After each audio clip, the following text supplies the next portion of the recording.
Good evening, everybody, and welcome along. You join me this evening for a live stream appropriately entitled the Perfidious Albion Special. And this is, of course, to look at what would usually be an uninteresting selection of election results, but I wanted to take the opportunity to demonstrate how certain media narratives are built and why these need to be contested and why the picture that's being painted is one that is, of course, inaccurate. As we will know, if you've been watching this channel for a while, you will know that, of course, what is presented through the bourgeois press to us is a carefully curated version of reality, a version of reality that is designed and manufactured to meet the needs of the ruling class, not ourselves. And so that's what I want to do with looking at the British election results this evening. And these are the election results for local councils. So the most localized form of government. It's not the national general election, though we are due that this year. And that's what makes these set of elections important to look at. So we're going to be looking at that and then taking some questions over the course of the next hour or so. So I'm going to greet who's in the chat so far. So we have Nejat Meri from Istanbul, who wants to know what Perfidious Albion means. Well, it's a rather pretentious way of saying untrustworthy England or untrustworthy Britain, because, of course, what we have in the form of the British ruling class are a collection of some of the most untrustworthy people or the most untrustworthy class you can possibly find anywhere in the world. They are the long practiced liars of the world. Nothing that they ever tell you should be believed, and that if an English or a member of the English ruling class told you that it was dark outside, you'd want to go out and check. Because usually he's lying. So that's what it refers to. We have also with us Dr. Ahmed joining us from Egypt. We have Abtin joining us, and we have Bulgarian ML joining us. Good to have you with us. Dallas Ken asks, do you trust Jeffrey Sachs? Well, in what sense? I mean, Jeffrey Sachs isn't somebody whose points of view I'm going to agree with. The reason why I would listen to anything that someone like Sachs said was to learn what his faction or the faction he speaks for in the US ruling class is thinking. Jeffrey Sachs, of course, if you're not familiar with him, a US economist, long-time big player in things like structural adjustment programs and various so-called economic reform programs imposed upon countries like Russia in the early 1990s. So this is a guy who's very much connected with the Washington, D.C. imperial state. And so that he has been coming out and saying that the war in Ukraine is a terrible idea and that America should get out of it. He also said the same about the Syrian war. So clearly he's voicing, well, not only his opinions, but the opinions of a certain circle that he moves in. So in terms of listening to him, like what you're getting there is the view from a minority position within US ruling class circles, clearly a very small minority position. So that's what he's representing. And as long as you bear in mind what he is representing, then you can listen to him and critique as necessary. I mean, I find that the reason to listen to him is because he represents that certain minority ruling class position in the United States. I find his explanations of things to be very inadequate because he keeps going over the same territory over and over again. He keeps saying that the war in Ukraine is a bad idea. Why are we doing it? The backing Netanyahu and Israel in this genocide is a bad idea. Why are we doing it? Why are we damaging our reputation all over the world? It's basically like the despair of like the more consistently, should we say, maybe perhaps idealistically liberal end of the American intelligentsia, shall we say, the American bourgeois intelligentsia. That's what you're getting from Jeffrey Sachs. So if you listen to him with that in mind, then you can, listen and make your own critiques from a communist perspective. But what I would not do is take his point of view and see it as gospel truth. And I don't think that's what you're suggesting. But I think the danger is when people right now are an increasing amount of people are thirsty for knowledge, or any kind of knowledge that appears to come from an alternative news source. The level of trust in the bourgeois press in Britain and the United States, I think the same is true in France and Germany and Italy as well, has completely collapsed. So anything that looks like an alternative will automatically now get a certain audience. So I think the important thing with someone like Sachs, who gets a certain audience, is when if you know people who are listening to him, is to just point out where he's wrong. Point out, well, he says that the US is making a terrible mistake by being in Ukraine and by having this war in Russia and engaging in this competition with China.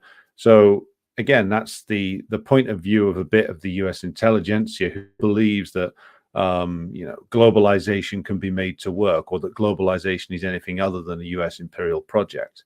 If you notice with Sachs, he'll talk around the issue of imperialism, but he'll never say it because he's a liberal and doesn't want to acknowledge properly what imperialism is and what the US imperialist system is. So again, watch with caution, watch and critique, be prepared to talk patiently to those who listen to people like Sachs and pick up on and repeat some of the incorrect perspectives that he gives out.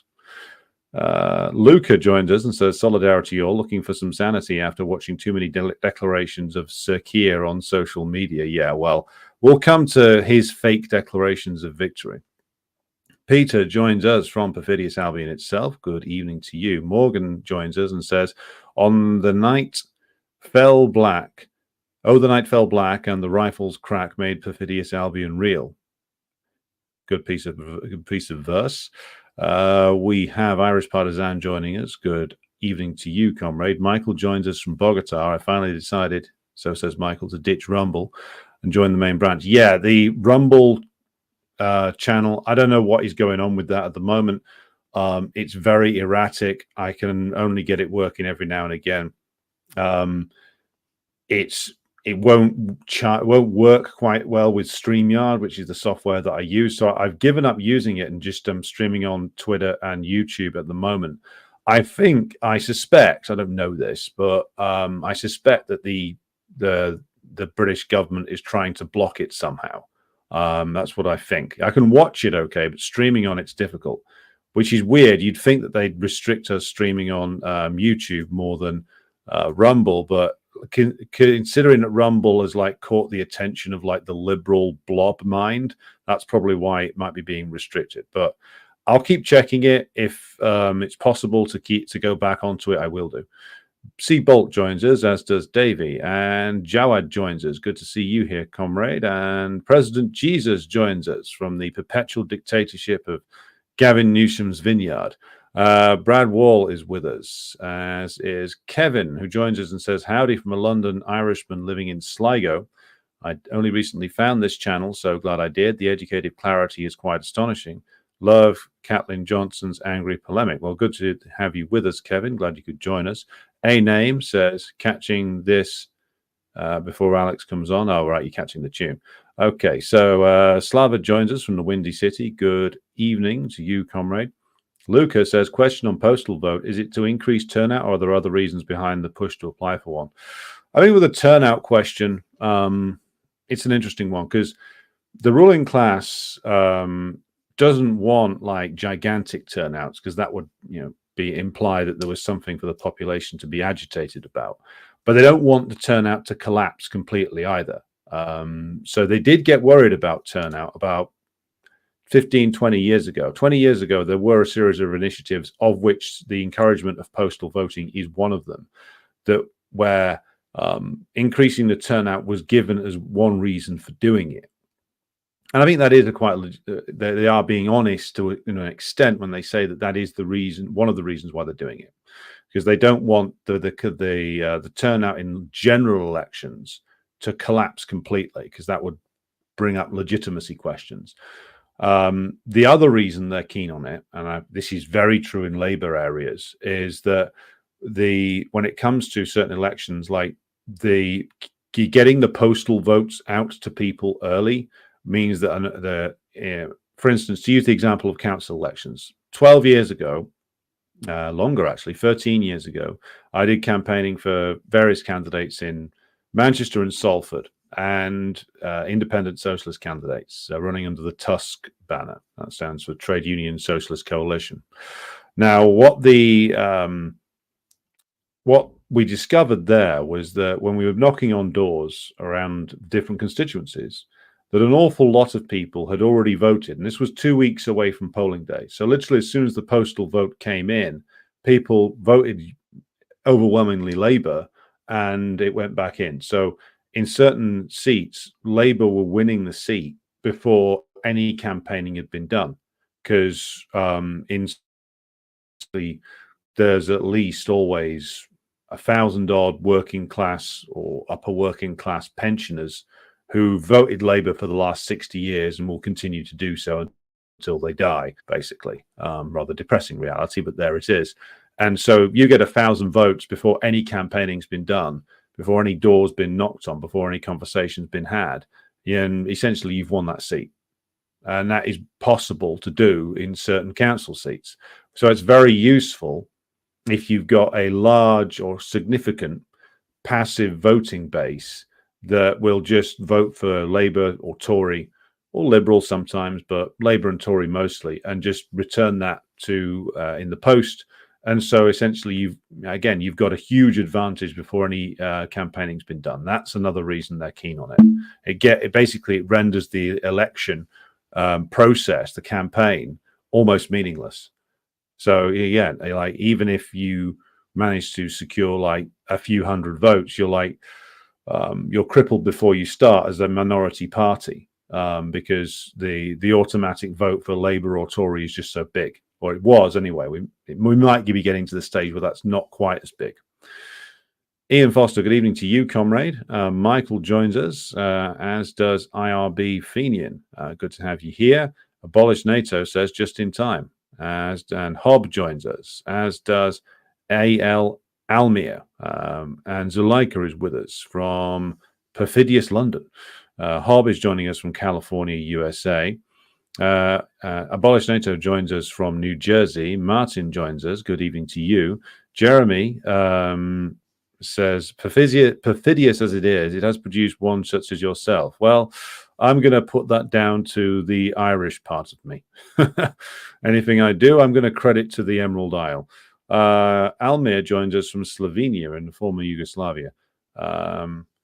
Michael says that Jeffrey Sachs' question comes from the ongoing rumors that he's a plant or an agent. Well, look, Sachs, as I said, I think he represents a minority view within the ruling class, within the American ruling class, and that's the perspective that he's taking. I mean, he's voiced critical opinions of U.S. policy over a number of questions for a number of years, and it never seems to affect his academic position because he's a privileged person. You know, he's got a lot of connections. He's got a lot of influential friends. So that's somebody who can voice certain criticisms of certain things the US does, as long as it's not a systemic criticism, as long as it's not something which openly talks about US imperialism. He can go on the Duran or other channels and talk about the US making mistakes, Joe Biden making mistakes, dreadful mistakes that should be rectified. But the basic starting point of his analysis is that the US could be fundamentally good, but it's just been led astray by poor decision making. So he can go out there with a liberal critique representing a very small minority position within the US bourgeoisie and be protected from any consequences, other than maybe losing access to the opinion pages of the New York Times, which he's always complaining about. Because again, this is a guy who's a very establishment guy, a very member of the bourgeois intelligentsia, and who's voicing opinions which are, even if they're a minority, they're well within the acceptable boundaries of bourgeois discourse. So what he's in actual fact doing, I don't think he's like an agent or a plant or something, but him getting access to all these alternative media channels, he's still taking bourgeois American opinions into these spaces and actually doing the job for that minority section of the bourgeois that he speaks for. So that's why I said, listen to him, but view him through that lens if you're a communist. Frank joins us, says, please, a few words of your opinion on Samir Amin. Well, I'm going to need to read significantly more of Samir Amin's writings before I can go into detail on that, Frank. You're going to need to give me a couple of weeks on that one before I can come back and do something more comprehensive. I find the writings interesting, but I really want to get to grips with his later critiques before I offer a firm opinion on that.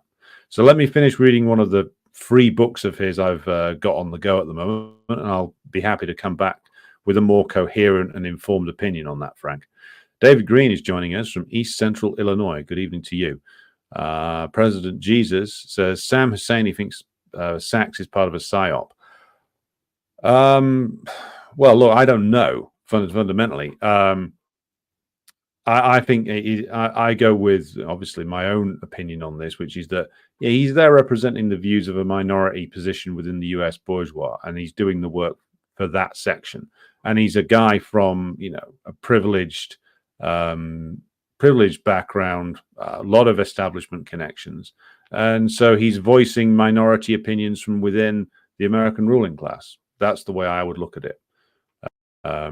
You can call that a PSYOP if you like. I just think of it as standard stuff from a bourgeois minority who want to get their opinions out there and want to get their point of view out into alternative media spaces. So when you're listening to him, you're still listening to the views of a section of the American ruling class. Think of it that way.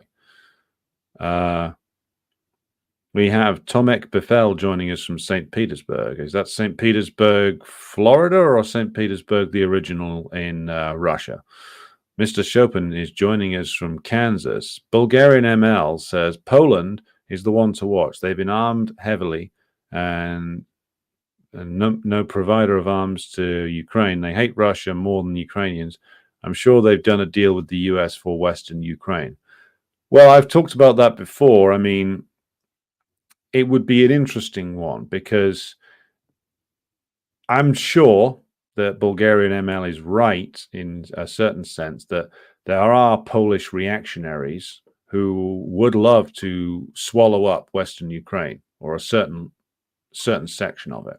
And the US would maybe give their blessing to it. I'm not quite sure, because it would create problems in Europe, for instance. That would basically undo the settled boundaries of Eastern Europe. And it would also open up problems for the Polish reactionaries themselves. Not only would they have to absorb the bankrupted remains of Western Ukraine and an awful lot of embittered Ukrainians as well, where there haven't been historically good relations. But also it would open up the problems with regard to the potential border disputes with the Germans as well. Because the reason why the Germans, when they were reunified, had to swallow the loss of territory to Poland was because part of the reunification process was to accept the post-1945 borders with the German, with the slight tweaks of the German reoccupation of the DDR.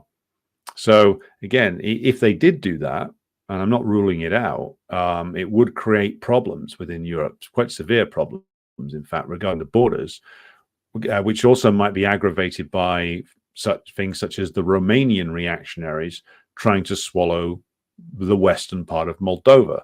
So if the Americans are if the US imperialists are in the mood to back these sort of moves, that's going to create big problems for the Germans and also others in Europe, as well, problems for the already crisis-riddled EU. So it's something to definitely keep an eye on. You're correct about that. Tomek is an English-American living in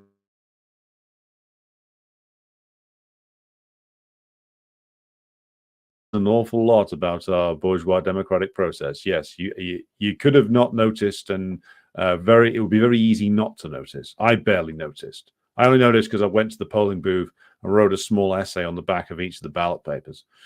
Isaac joins us from Indiana. Marius is with us, who was just at the University of Chicago Gaza encampment. Great to hear from you, Marius. Ian says, something is definitely going on with Rumble. Used to be the only place to watch Russia Today. Now it just buffers, but it's fine with all the other streams. Strangely, the RT TV app has gone from blocked to working fine. Yeah, there's all kinds of strange things going on with blockages at the moment online. Right, we have Carlos Maximus joining us. We have Not a Pacifist here. We have A Name says, over here in San Joaquin Valley, California. Glad to be here, comrades. That was a long time since I've been in California. I was last in California in 1997. Long time ago. Almir says, what do you think of Jyoti Brar? I saw her on Garland Nixon a few times. Well, Jyoti Brar is the deputy chair of my party. I'm in the Communist Party of Great Britain, Marxist-Leninists. So I have, of course, positive opinions about my party and its leadership. So, yes, I think she's proven to be a very good media presence, and her interviews with Garland Nixon, I would encourage everybody to watch them. Be sure to check out the party website if you're not familiar with it, thecommunists.org. Go on that. Check out the perspectives on there. If you're in this country, Perfidious Albion itself, then if you agree with the perspectives, think about becoming a party supporter. Good evening, says Walton Smith from Georgia, USA. Right. WPB have picked up 4 seats thus far in the local election, says Irish Partisan. That is correct. Kaiwan Calendar says, can you tell me how whiteness means capitalism? Well, I can't tell you that because that's not something that I put forward.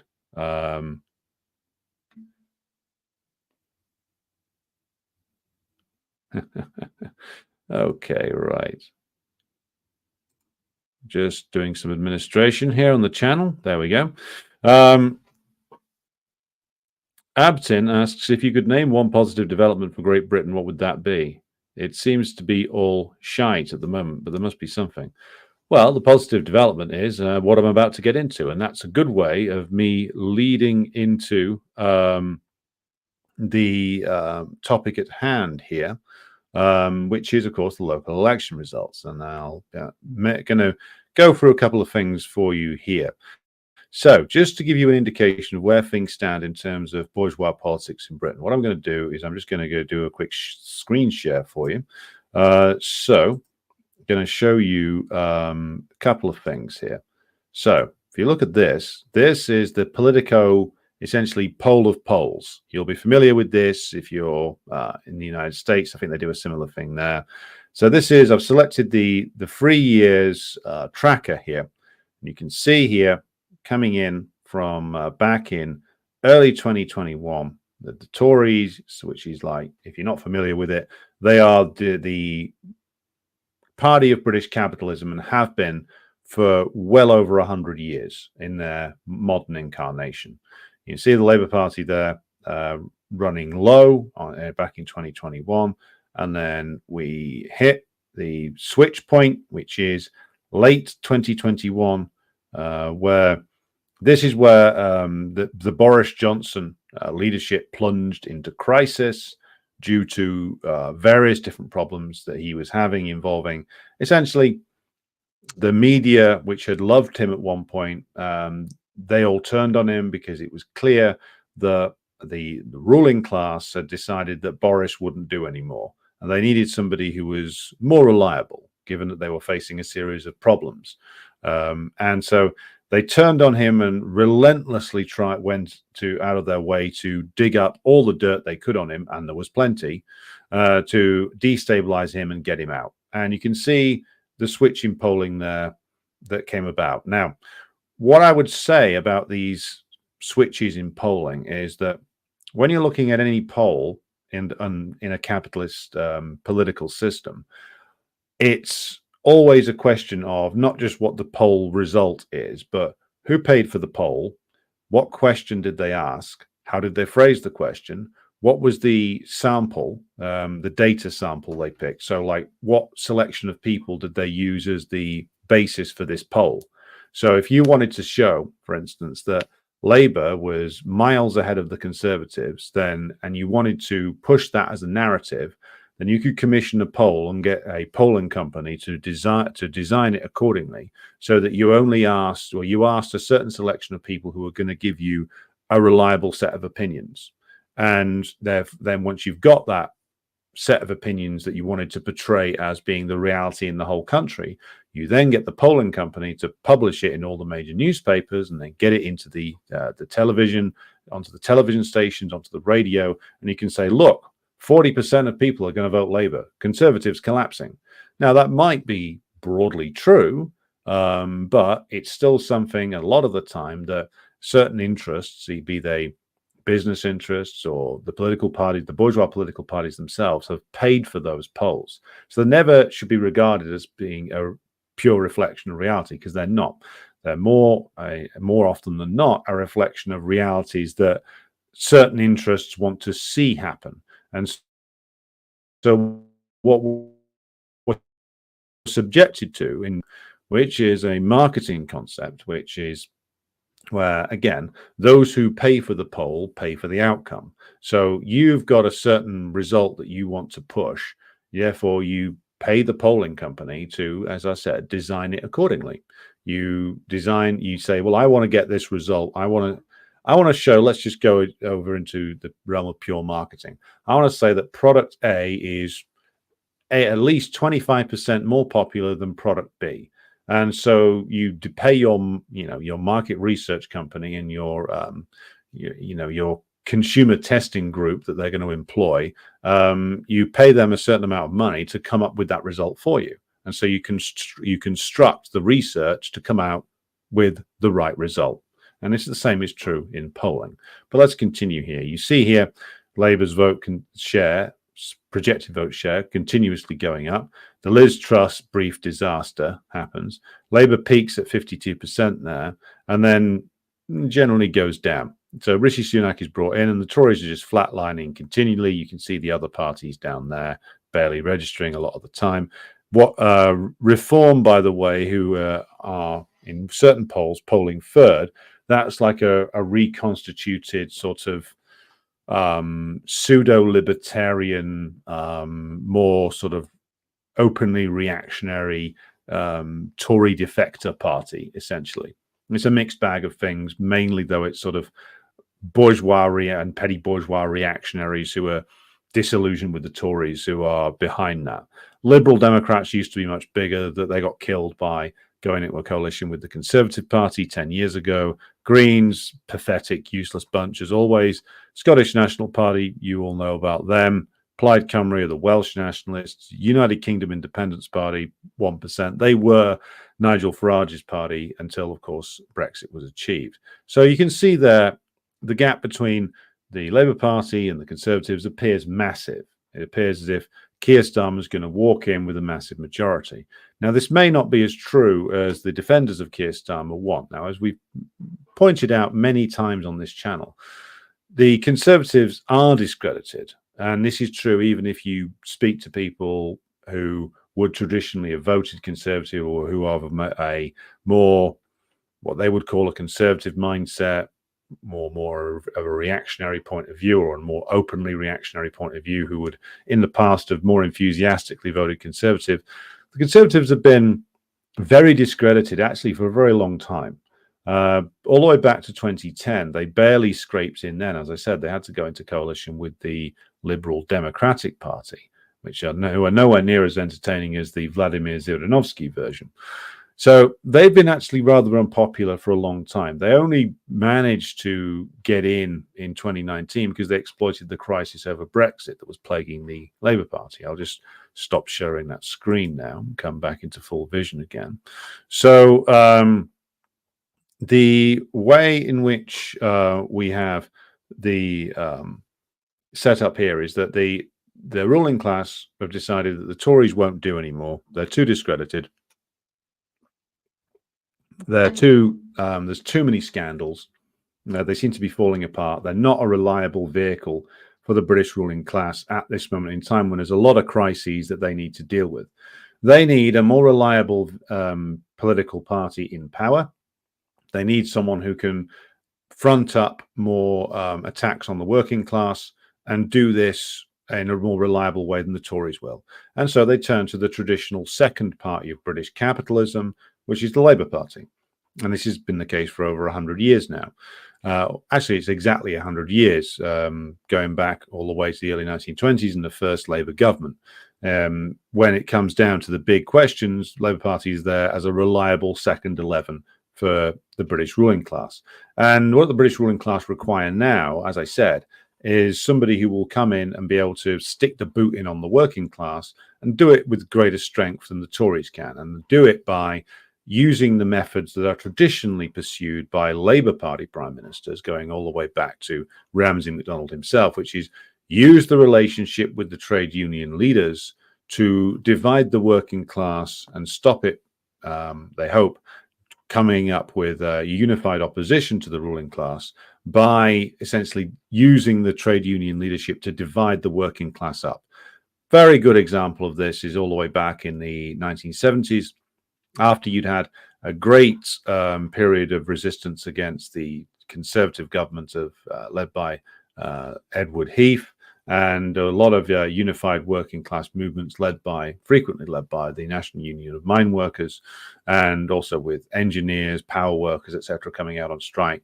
The ruling class decided that, well, we'd better get the Labour Party in, essentially, because, or at least have them in for a while, because this needs to be calmed down. This unified movement of the working class needs to be broken up. And of course, the Labour Party reliably did that in various different ways by instituting different pay schemes in the nationalized industries, dividing up the different areas of the country, dividing the working class along skills and pay grades, and managing to break up the unified front that had been developing in the early 1970s with the active assistance of the trade union leaders in doing so.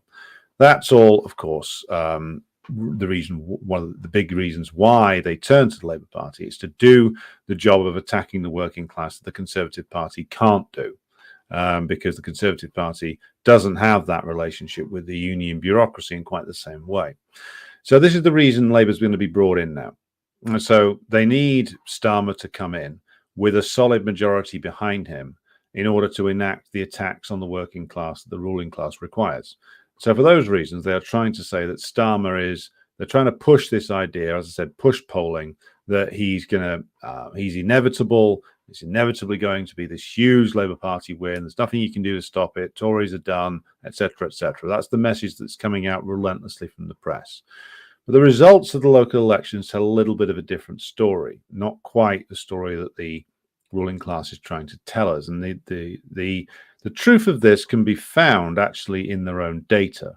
So we'll now go to look at the results coming in on the BBC website. So here you can see the results so far of, as it says at the top right there, 102 out of 107 councils declared. So this is the election results for England and Wales. And so it's Scotland is on a different election schedule. What happens in the England and Wales elections is that there's like 1/3 of the councils up for election every few years. So this is like 1/3 of council seats up in England and Wales. So you can see here that, don't be fooled by the big numbers, by the way. Labour currently has, in terms of the number of councillors they've won, 1,026. So that's a gain of 173 on the last time round. Liberal Democrats, 505, gain of 101. Tories lost 448. You would expect big losses from a governing party at this stage, like 14 years in almost to them being in office, widely discredited. You would expect them to lose quite a bit in the local election. Interesting thing comes further down, though, because you've got independent candidates, which the BBC is kind of lumping in a lot of like non-party and small parties into that number. So that's a gain of 92. That's quite a big gain. Didn't used to get that many. And I'm going to show you an example of 25, 26 years ago where that wasn't the case. Green Party weren't anything like the force they are now. They're not any good, but they're attracting a lot of oppositional votes, gaining 65 council seats. The RA means Residents Association. That's like organized groups of locals who essentially run as a residents association in their local council elections. And they've now got 48 council seats and have gained 11. So what's happened here is that, yes, Labour's come out as the largest party. But if you look at the number of seats they have and you look at the fact they've gained 173, it's not actually the most gigantic victory there for them. Liberal Democrats come second, gaining 101. Again, they're the second place party in a lot of areas where the Conservatives have seats. So it's, again, you'd expect them to pick up quite a bit. And the way that the media coverage, the bourgeois press coverage goes on all of these things, they only focus on Labour and Tory, with the Liberals getting a bit of a look in every now and again. Maybe you'll get some coverage of the Greens if they've got a particularly strong presence in an area. You might get mention of like Galloway's party, the WPB, every now and again. But the point is, they're going to try and sell this as like this massive win for Keir Starmer, and oh my God, he's going to steamroll everything. He's going to win big. But again, go and do any amount of basic research yourself, just amongst people's opinions, and the level of enthusiasm for Keir Starmer is just simply not there. Like, people don't like the Conservative Party, but they don't like anybody else either. Like, whereas, I mean, I was 15 when Blair won big in 1997. So I was just about becoming aware of like political events, and you could feel that back then, obviously it was the bourgeois media monopoly was a lot stronger then. They were successful in drumming up a level of enthusiasm and feeling that change was in the air. Of course, they were very careful not to tell you what change that actually was, but they were quite effective at making that you feel as if there was some sort of big change coming. And Blair, of course, was a much better political performer back then. He's not now, than Keir Starmer is. He's a much better actor, much better on camera, much more convincing parliamentary performer, very much better at delivering the utterly vacuous nonsense that he were in his speeches, and delivering it in a manner as if it had some meaning. Starmer's a terrible politician. He's terrible at presenting things. He's terrible at like actually answering difficult questions. Blair, because I think Blair must have been a slightly better lawyer than Starmer, because he could certainly defend his position far better in interviews. So there was a feeling of enthusiasm there. It was completely fake. It was generated by the bourgeois press and the propagandists, but they did manage to generate it. No such feeling exists now in this country. I can say that very confidently, because I live here, and I live in an area where there's traditionally been very strong for the Labour Party. But what's gone on this time is, of course, that you see, yes, Labour gains a certain amount, the Tories lose a lot, but you're seeing more and more get picked up by independents and by Greens and by these residents' associations. And so I wanted to just show you quickly a couple of other things to demonstrate this point further to this analysis, which is the way in which that things went over almost 30 years ago now. So this is an analysis, and this comes from the British Parliament's own website, of the gains and losses by each party in the 1996 local council election.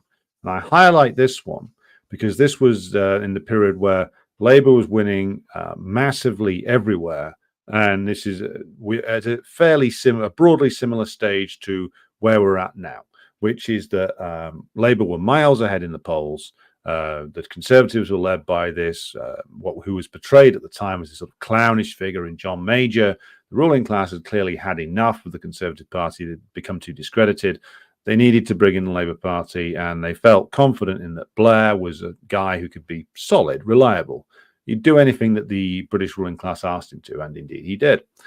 So back then, what were the results? Now, if you look here at the totals, you can see that in terms of losses, the Conservative Party back then lost 577 seats. So that's more than they lost this time around. Now, bear in mind, this is 28 years ago, so there will have been some changes in the way that local councils are organized. We're using this as a sort of broad example of the differences, using it as to illustrate certain differences. So total loss there, 577. Total gain by Labour back then, 466.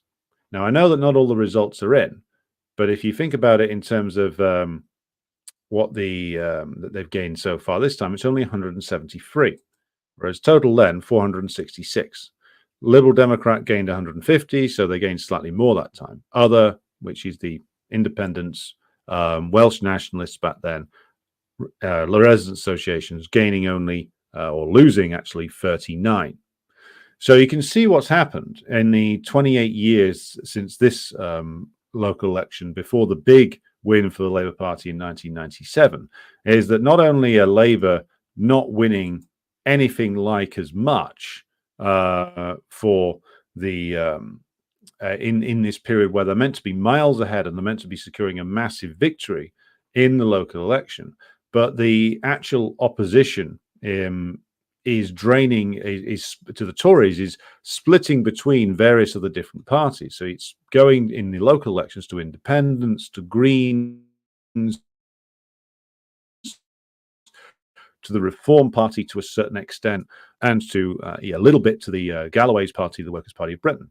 So Labour is winning nowhere near to the same extent they were back in 1996 because the opposition has been fragmented. The opposition is draining votes away from them as well. So the Tories are losing a lot of votes, but they're by no means going to the Labour Party. They're going to 3 or 4 other parties rather than them. So to portray as the ruling class does this as being this gigantic victory for Labour and Keir Starmer is this colossus that is striding forward to win, well, this is just simply not the case. And I'll give you another example of things that are sort of going against their propaganda here. So this is from the local Manchester newspaper I'm going to show you now. The Manchester Evening News, complete bourgeois rag, but this is covering the local election results. So you see here, in Manchester City Council, the deputy leader actually lost his seat to the WPB. So, I mean, that was at the end of what apparently was a very acrimonious election campaign, which also in Manchester saw allegations that a Labour Party campaigner or supporter had run over a WPB campaigner. And in fact, there was footage of this. So it's no doubt it's not an alleged incident. It's just alleged that it was a Labour Party supporter in the car running people over. So clearly something's kicked off there in a major way.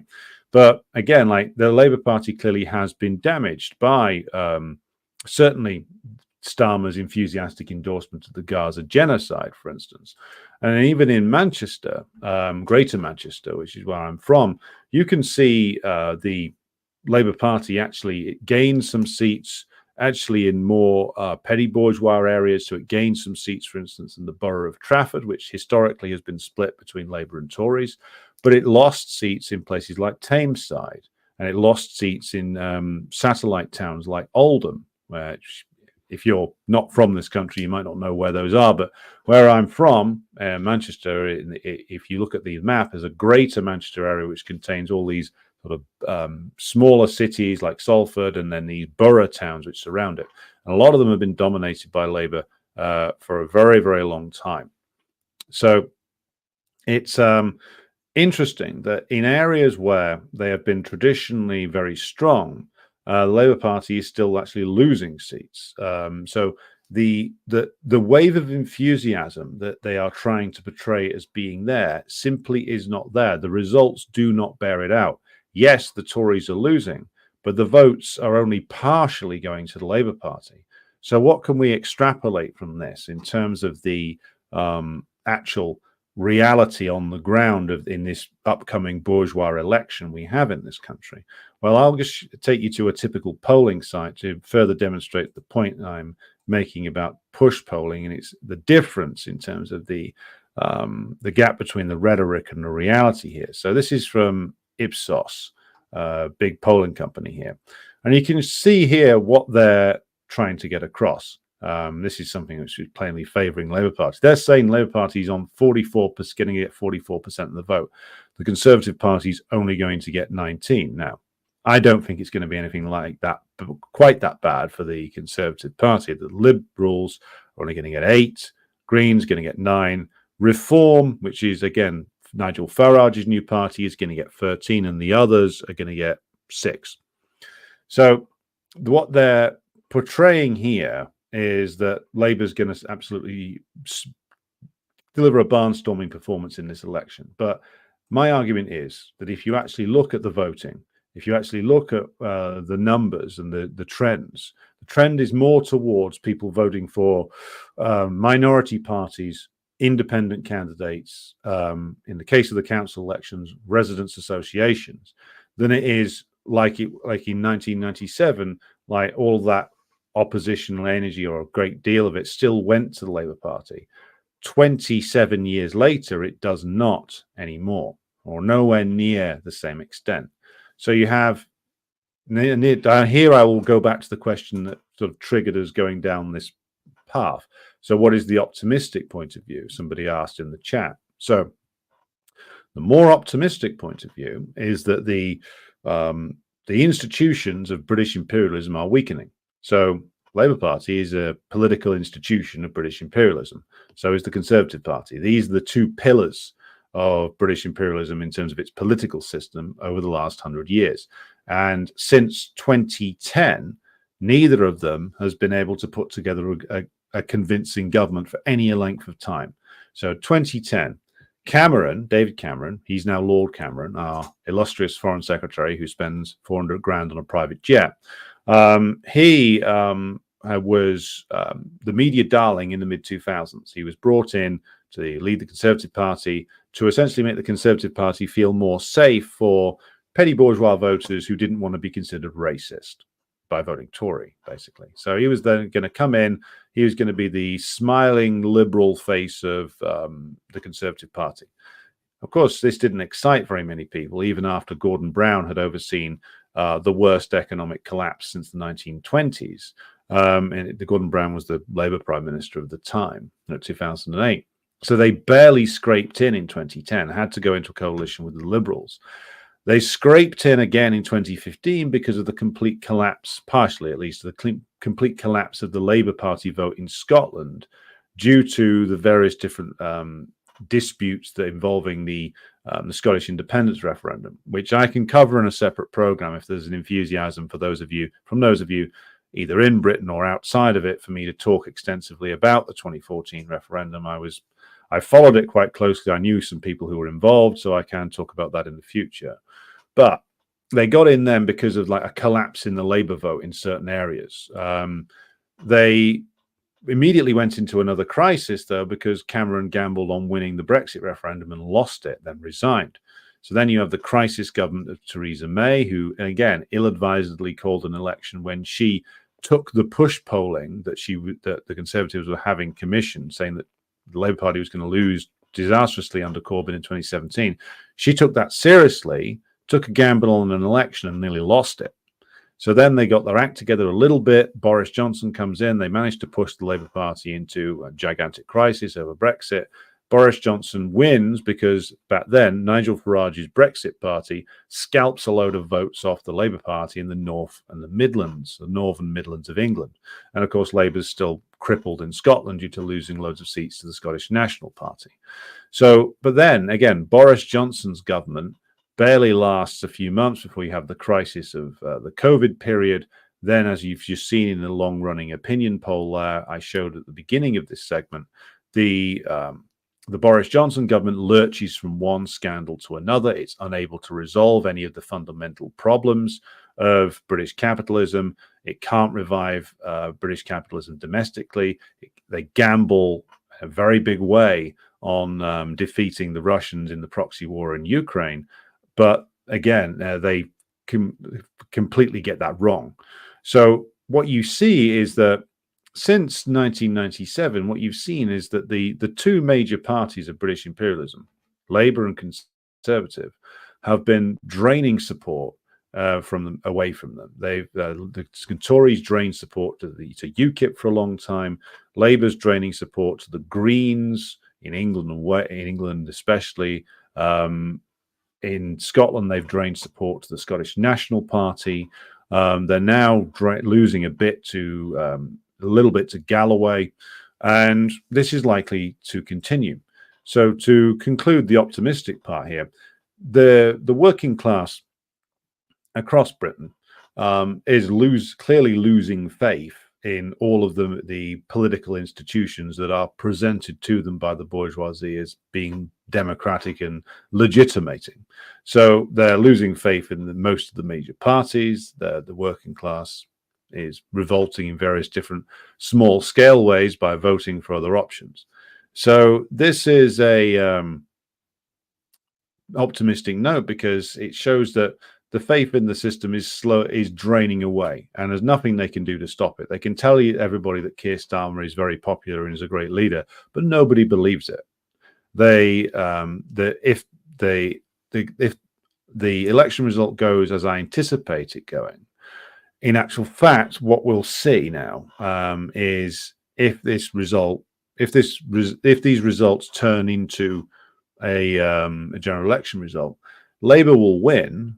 And here I'm going to risk looking like a fool by making a prediction, but don't put your money on this, folks. I would think that the Labour Party would get a majority from between 30 to 60, 60 being, of course, the upper end of that. I can't see them getting the gigantic majority that the bourgeois press and the bourgeois strategists are trying to push into people's minds that is inevitable for them. The popularity and the enthusiasm is just simply not there. People don't want to vote for the Conservatives, but they don't want to vote for the Labour Party either. I think what we may end up with in the election to come later this year is a bit of a mess where you get a certain number of traditional Conservative voters voting for the Reform Party. You might end up with them getting a couple of MPs.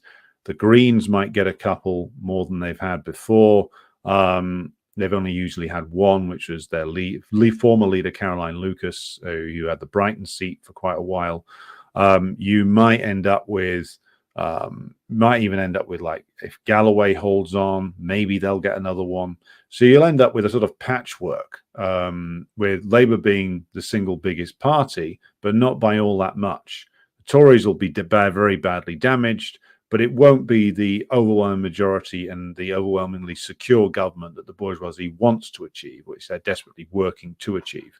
So that's where things stand at the moment. And that's the way I think we should interpret these results. Okay.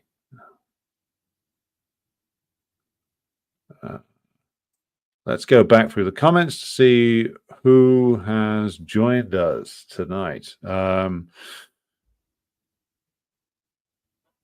All right, so Hobbs says, Jody had a good interview with Garland Nixon today, RE trots and their counter-revolutionary behavior. Yes, that was a good one.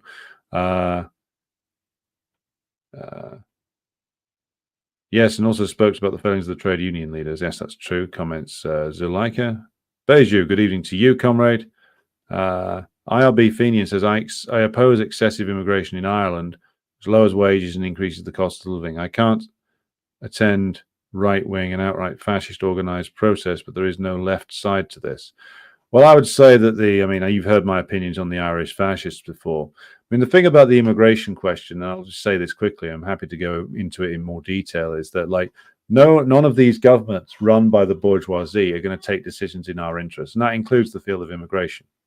Like, part of the Marxist-Leninist worldview is, of course, as I've explained, I'm sure you all understand by now, if you come here and you're listening to me, you'll know this, is that you can't separate out these issues. Like, why would a bourgeois government take decisions in our interests over immigration? It's not going to happen. The bourgeoisie, as your comment, IRB Fenian, implies, they need the large-scale immigration that they're getting. I mean, I'm using the British example, but the Irish ruling class needs it too. The only way that profitability can be restored is by driving down wages. Downward pressure on wages can be applied via increasing the migrant population, which is why they never want to impose an upper limit on immigration and never will. Now, when it comes to something like an area like the United States, a country like the United States, when it comes to all these arguments about, oh, we need to militarize the border, secure the border, it's never about actually stopping large numbers getting in. It's about policing and terrorizing those who are already there. And I think that's true of Britain as well. There's an awful lot of areas of the economy, particularly in agriculture, and in the service sector too, that rely on migrant labor, and they rely on it being ultra cheap and ultra flexible, which means it's net that the workers concerned are kept from organizing. And part of the way they're kept from organizing is the constant fear that their status is going to be revoked and they're going to get deported. So that's how they control the migrant population. I mean, you've had how many waves of border militarization have you had now in the United States? And strangely enough, it never seems to work if indeed the intention was to actually stop the migrant flows. That's not the intention. The intention is to keep them coming in, but to create a regime of terror for those who do come in, to make sure that they never organize, that they never feel secure enough to actually unite with the pre-existing working class. And this is the game that the US ruling class, the British ruling class, and others are now engaged in. Like, as a former Home Secretary of ours, David Blunkett, said, quietly, after having spent loads of time engaging in racialist rhetoric and whipping up all kinds of, or trying to whip up all kinds of racist moods and opinions, he quietly admitted that, well, we're never going to place an upper limit on immigration, because why would they? It's not something they're going to do. And we need to face the facts that they are never going to take decisions in our interests. And of course, we, that is Britain, being a country which is ruled by imperialists, well, we are not going to have any decisions taken in our interest, and they're not going to stop pillaging the rest of the world, which creates the migrant flows in the first place. The only way we're going to be able to take decisions in our interests in any field of policy field, is to actually end the rule of the bourgeoisie and be able to institute a democratically decided immigration and emigration policy, which is decided by the rule of the working class. And of course, if we're doing that, then we've stopped the imperialists looting and destroying large areas of the world. So we'll no longer be in a position where we're asking a ruling class which is destabilizing populations and causing migrant flows if they wouldn't mind controlling it some more. None of this is going to work. We can only get this to work for us when the working class actually rules. In Britain, especially, by taking out an imperialist power, but in smaller nations such as Ireland itself, which can only have these issues resolved once it is reunified, once the rule of the comprador Irish bourgeois is ended, once the British occupation is removed, and also once the rule of the US imperialists and the German imperialists via Brussels are removed as well.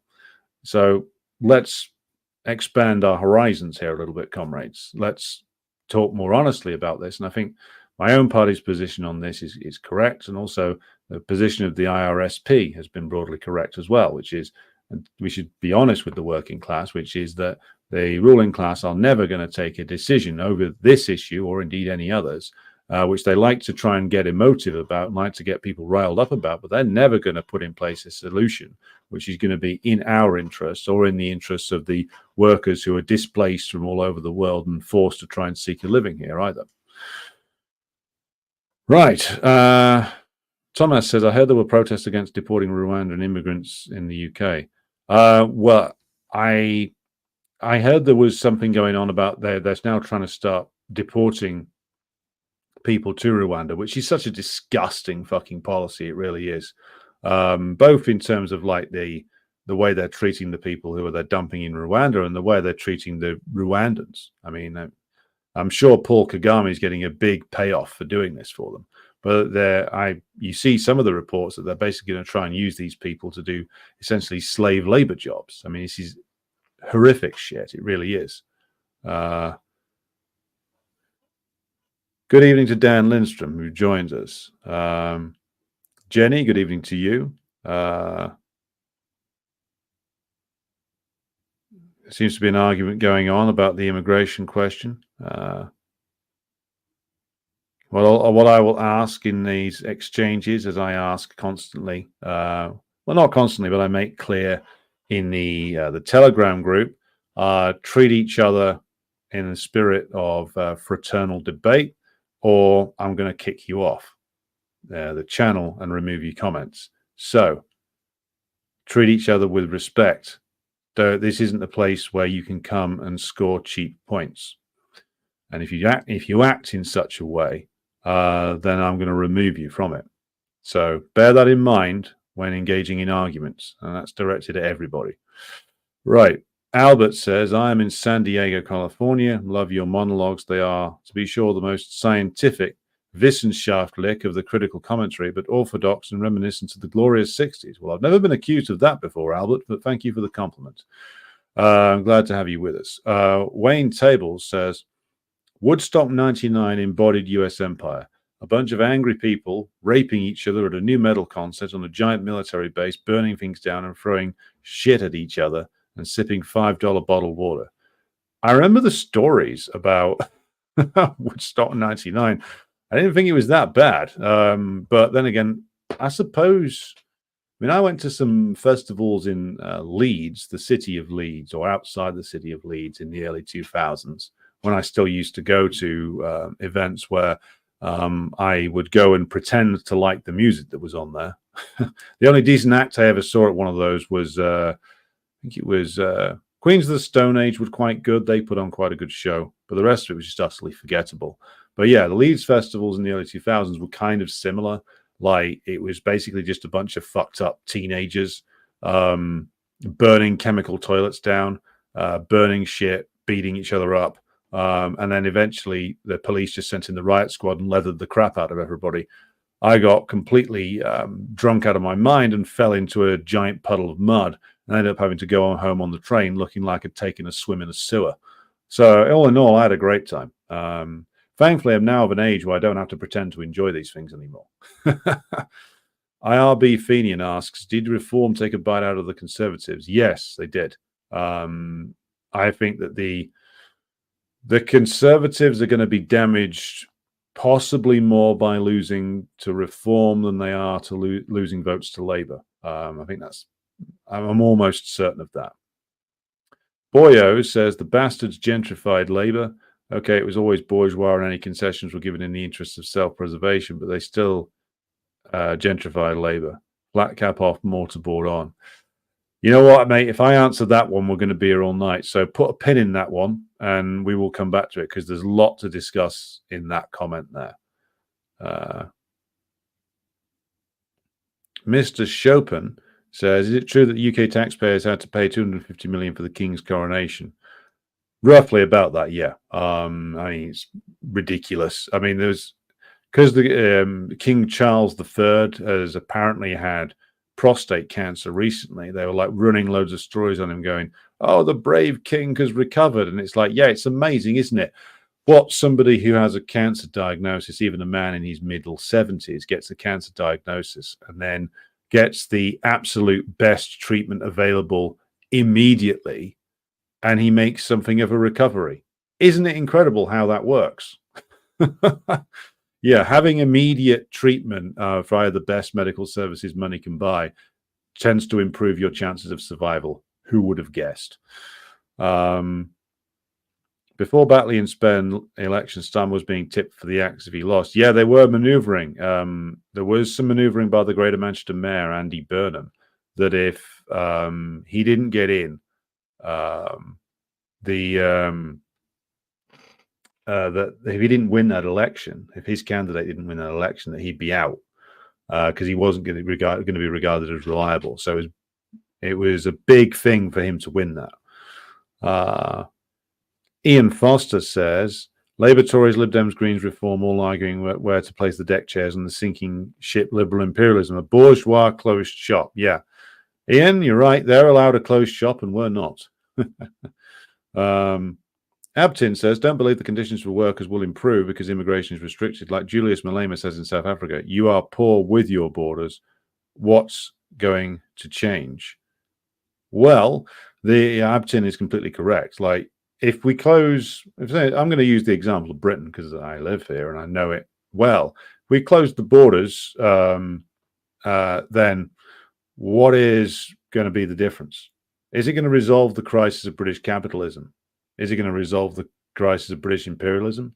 Is it going to resolve the crisis of profitability, which is the reason why they're trying to drive down wages? No, they're just going to renew the assault on the working class and try to drive down wages via other ways. Like this idea that social democrats present in Britain, which is if you cut off the labor supply from the outside, that the wages will automatically rise. That's not true. Abtin's comment is completely correct. Like, you're just going to be poorer behind closed borders rather than poorer with slightly more open borders. Like, there's no way for the working class to win this game. So let's stop playing it.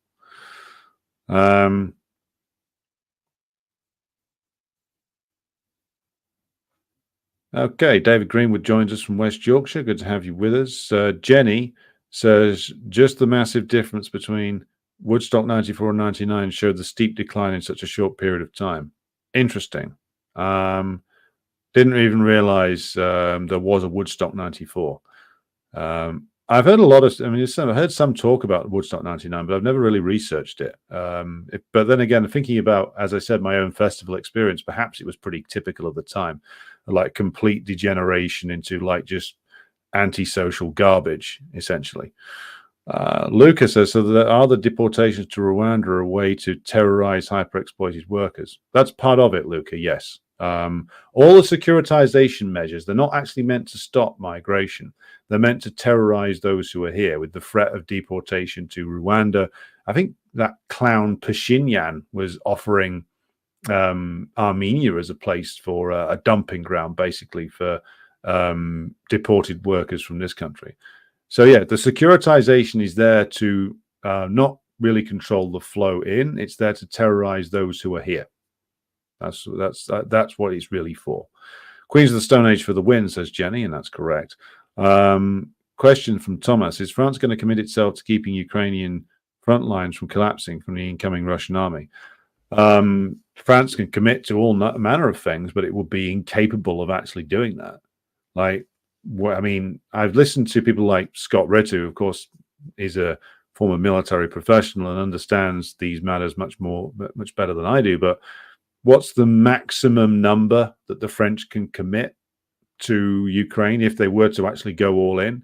20,000 at most, and that's being generous. I've heard numbers as low as 12. So what a difference of 12,000 to, well, let's use the upper end estimate. What difference are 20,000 French troops going to make if the Russian forces increase the pressure of their attack, increase the scale of their attack across the front lines in Ukraine? What is it going to do? Not a lot, in truth, given the scale of numbers that the Russians have on their side now, and resources, and the fact the French can't transport the amount of armor and logistics and support they would need to keep such a force in the field. This whole thing is basically just a scam, a manipulation from, a king of scams and manipulations, which is Emmanuel Macron. Like, it's partly an attempt to do a psyop on the Russians, and that's not going to work. But mostly it's a psyop on the Ukrainians to make them feel like the cavalry's coming over the hill, and it's not. Just as that bill passing through Congress was in reality partly about funneling money around the US itself, but it was also about manipulating the perceptions of Zelensky inside Ukraine that he was still a winner who could deliver things. None of this is about, of course, actually helping the Ukrainians. It's about keeping the war going. As IRB Fenian says, the French army, I don't think it would last a month, to be honest. As Michael points out, in his comment, you just don't have the men, the machinery, or the logistical operation to put the troops in there and have them stand a reasonable chance of doing anything. And look at what the great British ruling class plan is with regard to British tanks. They're talking about how they're going to have a renewed set of Challenger free tanks by 2040, which, by the way, is not a new tank. It's a refurbished Challenger 2. Now, there's nothing particularly wrong with that. If you refurbish a tank, Russians have done it quite effectively. But again, like the urgency does not match the rhetoric. They keep saying, oh my God, the Russians are coming. Oh my God, they're going to sweep over all of Europe. Let's have a redeveloped tank by 2040. Let's continue to waste billions on this British nuclear submarine program, which is going nowhere, which is going to, come in with a bunch of nuclear missiles that are controlled by the United States. Let's continue to have our ships hang around in the Red Sea, losing a fight to the Yemenis. Let's continue to use outsourcing companies to do army recruitment in Britain, and Navy recruitment, and Air Force recruitment. Let's spend billions on F-35 jets, which have a dubious record at best. So you see, none of these announcements, and this is just Britain, this is just the British ruling class, none of these announcements match their rhetoric. The rhetoric is all hair on fire. Oh my God, the Russians are coming. And the reality is that they're not changing the way they do business at all in the defense sector. So what is it?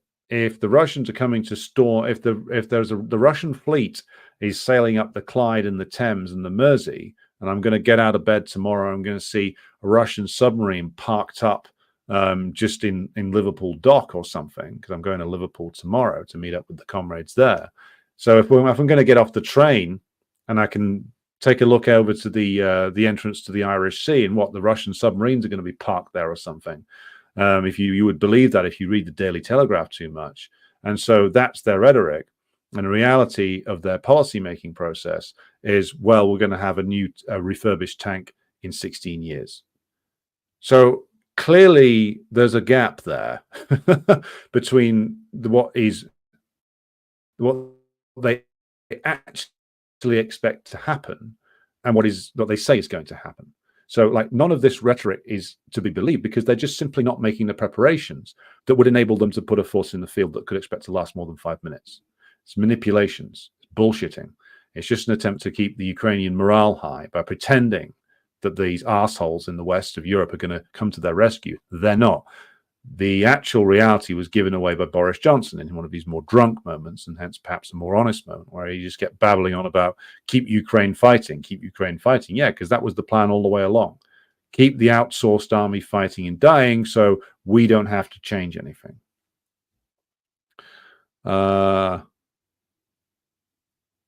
Richard Madden says, I rolled my eyes as a Green candidate earlier talked about raising more taxes from the rich. Well, you're not going to be able to... you're not going to be able to do that. Well, look, I mean, I need to do a whole program on taxation, because the way the left sees it is just completely fantastical. So yeah, I'll come back to that one, certainly.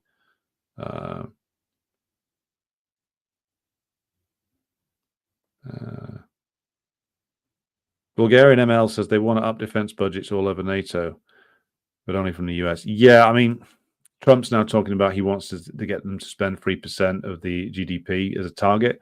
Okay, you spend 3% of GDP. Where does it go?